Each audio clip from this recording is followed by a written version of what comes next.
Physique incroyable, mais il pourrait l'être encore plus si on améliorait la technique de ce mouvement. Déjà, bravo madame pour ce physique stratosphérique, il doit y avoir beaucoup d'années d'expérience. On a une belle proximité à l'échec, une belle intensité sur le mouvement, cependant, je relèverai quand même 3 erreurs. Erreur numéro 1, ne pas stabiliser son mouvement en tenant la poignée avec la main opposée au tirage.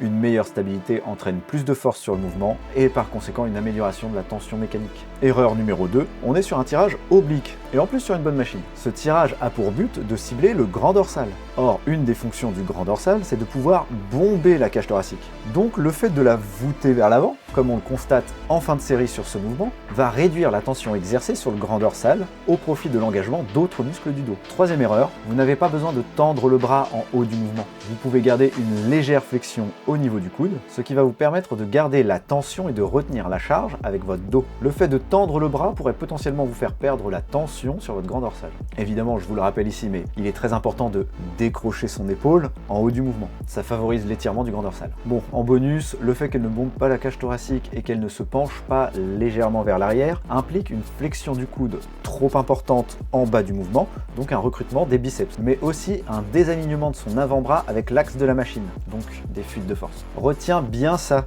sur un exercice de tirage oblique pour focus le grand dorsal, stabilise-toi au maximum, bombe la cage thoracique, ne tends pas le bras à 100% en haut du mouvement, et essaie de garder une standardisation de tes répétitions de la première rep à la dernière. Comme on dit, pas de technique, pas de physique. Oh.